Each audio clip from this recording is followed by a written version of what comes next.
I would say that the most challenging problem in underwater archaeology is how to preserve the sites in situ, how to protect them from the looters and from the pillaging.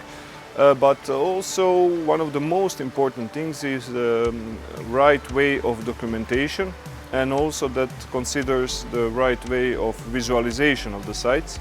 Because once you preserve the site, once you have a good visualization, then you can bring it to the public, you can make it closer to them, and once you know something, you can then fall in love with it, and then you will protect it.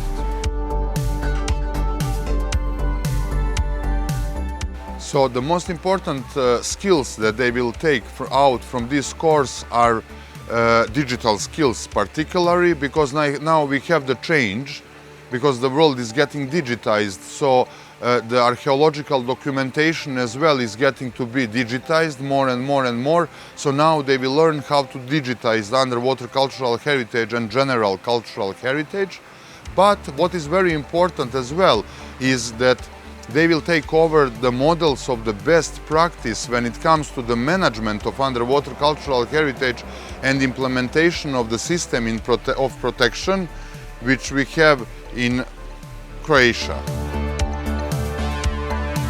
My main goal here would be to show to the students and show to our colleagues why is presentation of underwater cultural heritage important, why is also visualization and also 3D digital documentation of the sites important in preservation of the sites, and also to bringing of underwater cultural heritage to the wide and broad public also. I will give a few lectures about methodology of underwater archaeology and about 2D documentation of underwater sites and finds. After that, I will lead a practical exercise about 2D documentation. So we will do one, let's say, exercise for non-divers on land, and which will be followed by practical practice in the pool.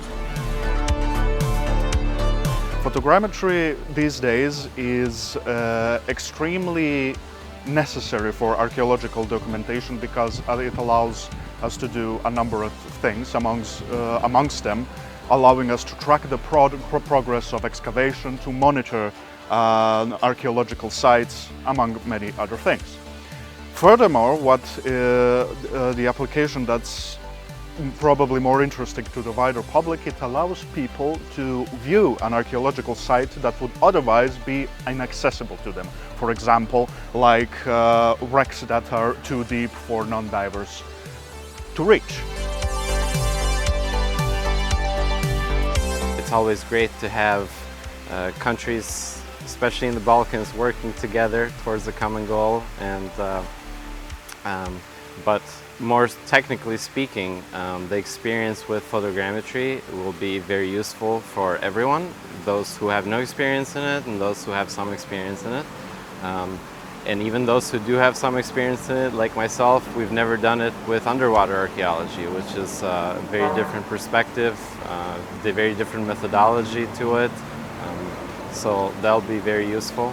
I have worked on land on similar methods for drone photogrammetry, but this was very useful and very insightful in terms of seeing the particularities of underwater, which I believe that everything is harder, at least like 40% if you have to do it underwater. So it's very fun and useful to learn how it is. The similar methods are practiced, I want to say, underwater for cultural heritage in this particular case. The Agisoft, if I'm pronouncing it correctly, is not something I used before. I used many GIS softwares, but this one was very great, very good, because I saw that it's user-friendly, and even if you don't have any experience, you can easily jump in and make a model for a project or just for fun, basically. For me, this course is a natural blend of all the disciplines that I like to practice. It contributed to the extension of my knowledge massively, because I never heard Well, I did hear, but I never used photogeometry before, and I think it's a great way to preserve cultural heritage in a way that's non-invasive, and especially in Montenegro, which this is a developing field, but we also have a lot of urban development which is encroaching on cultural heritage. This might be, in some cases, the only possible way to preserve it, and I think it's very valuable that we heard good practice from Croatia that has this field a lot more developed than we do. As an underwater archaeologist, I find really interesting to come here to learn more about this new methodology of documentation, which is not destructive. I have some experience on this, but this course will help me to enhance my capabilities on doing it. I'm really thankful to Darko and all the organizers of this meeting, and I'm really happy to be here.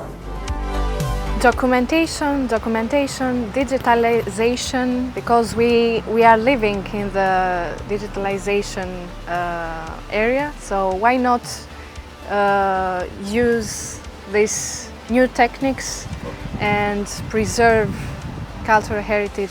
We need to document them and have it for projects and for the future.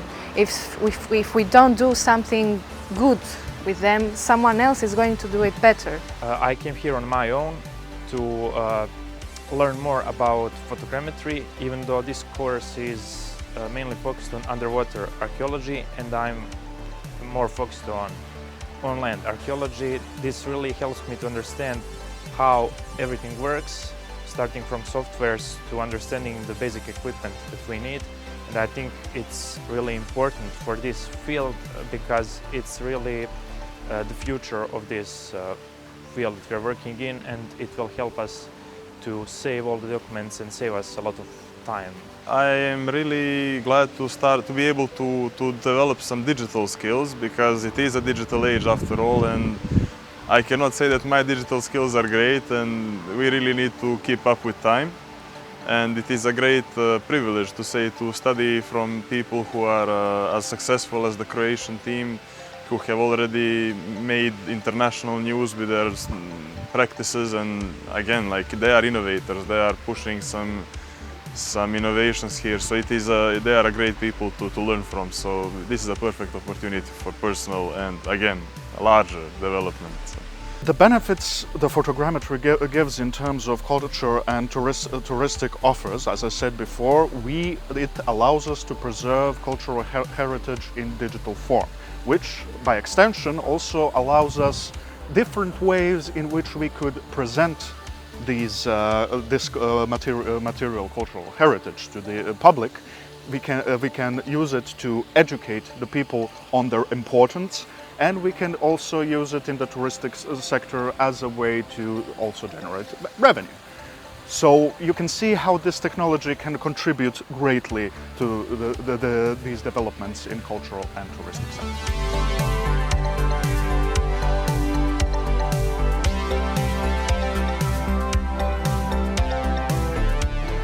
One of the areas of using nowadays the cultural heritage, especially the modern one, is tourism.